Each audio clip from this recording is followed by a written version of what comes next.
राम राम भाई, सारे भाइयों ने स्वागत है आप सबका एक और नए व्लॉग में। भाई जैसे कि आप सबने पता, हमने एक चैलेंज ले रखा है 180 दिन का, कि हम 180 दिन में कोई अपना बिजनेस सेटअप करें, कितना के कुछ हम कमा सकें अपना बिजनेस सेटअप करके।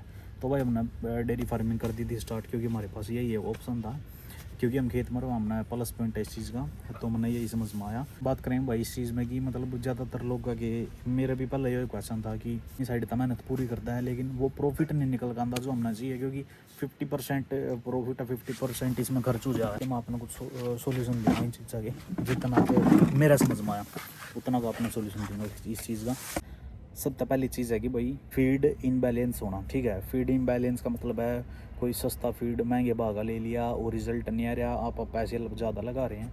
तो इस चीज़ का प्रॉपर ध्यान करो भाई। अपने बेटा जहाँ भी तुम कर रहे हो उस चीज़ की रिसर्च करो, ये चीज़ यहाँ भाई इतने मिल रही तो दूसरी जगह कितने में, और उसका तो भाई मैं सब तो बेस्ट बताऊँगा, अपना ही फीड घर पर लिया तैयार करो। घर पर जैसे सिरसम की खड़ होगी, मक्का, जो भी मतलब होया कर फीड में जो गिर सका, बनेवड़े हो गए, गेहूँ हो गए, इन अपने घर लिया वो पीसो और ऊन न डालो भाई। मैंने वगैरह बहुत बढ़िया रिजल्ट मिलेगा। मैं भी यही चीज़ स्टार्ट करूँगा सोच रहा हूँ, पर थोड़ा और बड़े लेवल पर करे बाद करूँगा, क्योंकि अपना पता है इसमें सारे मैं डेयरी करूँगा।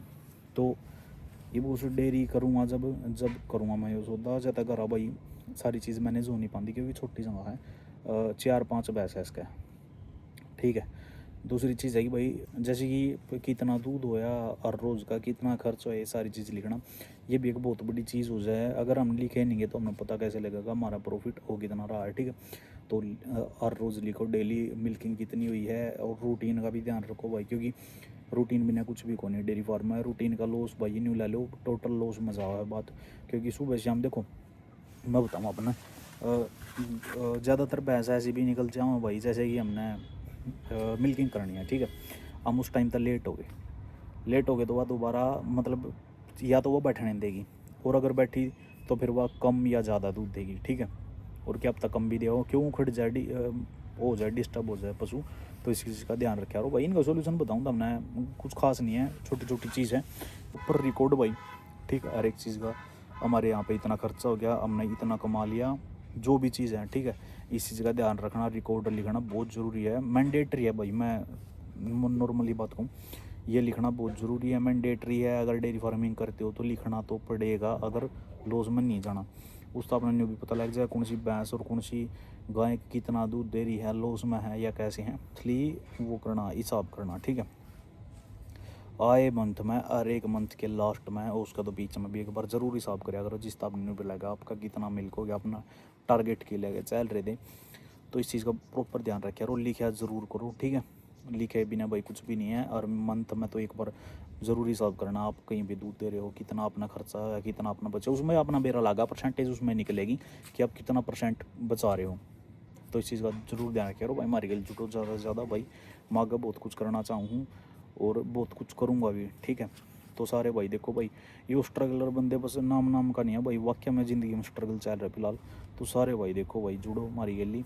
और बताऊँ भाई एक चीज़ और, फीड का प्रॉपर ध्यान रखे और भाई पशु का भी ध्यान रखे, और पशु बीमार नहीं है, कुछ दिक्कत नहीं है। अगर देखो पशु ने अपनी मिल्किंग पर पीक पर चल रहा है, बढ़िया दूध दे रहा है, आपके लॉस होने के चांस बहुत कम हो जाए हैं। ठीक है, तो इस चीज़ का प्रॉपर ध्यान रखे रहो, अपना बढ़िया चलाना चाहिए पशु दूध पर। उसके बाद आपका प्रॉफिट आराम से निकल जाए 50%, तो भाई ज़्यादा भी नहीं निकल सका भाई, बिल्कुल निकल सका। और एक दो चीज़ और बताऊँ भाई, अपना लगभग की कोई बताता नहीं भाई, मैं बताऊँगा आपका। जैसे कि सीज़न आ गया गेहूँ का अप्रैल मई के आसपास, तो भाई अप्रैल मई बोल दो, अगर आपका जानकार है कोई जैसे कि गेहूँ लेने हैं भाई, बाद में लोगे मोल महंगे मिलेंगे, मौके पर सस्ते मिलेंगे। तो सीज़न पे भाई एक बार स्टॉक लेकर गिर लो, सारा साल उन ना चलाओ, मतलब इस हिसाब से लो कि आपके सारा साल चल जाए। और भाई भूसे का जैसे तूड़े का है, तो तूड़ा भी उसी टाइम पर लो जो कि आपका सारी साल चल जाए। अप्रैल में तूड़ा आ जाए, 10 तारीख के आसपास को नया तूड़ा बनना स्टार्ट हो जाए, उस टाइम भाई मौके पर सस्ता मिल रहा है। उसके बाद कम बत्ती मिल रहा है, कम तो खैर होता ही नहीं, सीज़न था तो सस्ता किसी टाइम में होता, उसका महंगा ही महंगा होगा। तो इस चीज़ का प्रॉपर ध्यान रखो भाई। ये दो चीज़, या पराड़ होगी, पराड़ भी जैसे सीज़न पर ही लेनी है। ठीक है, तो इस चीज़ का ध्यान रखें। और जो अरे चारा हो गया, जैसे वो ज़्यादा डालना है तो उसमें भूसा बचेगा। जैसे कि हमारे खेत है, अपने खेत में तो हम जैसे मर्जी कर ला मैनेज कर सकें हैं। तो जो जिसके भाई पास खेत नहीं है, जिन्हें मोल लेनी है सारी चीज़, उसका बता रहे हैं, तो थोड़ा हाँ ध्यान था भाई। अपना थोड़ा प्रॉफिट ज़्यादा ऐसे रहेगा क्योंकि हमने कुछ चीज़ मोल कम लेनी पड़ रही है, कुछ अपने करते चल रहा कम, तो मेरा लगभग 65-70 के अराउंड प्रॉफिट निकल जाए, परसेंटेज में बता रहे आप तो इतना निकल जाए।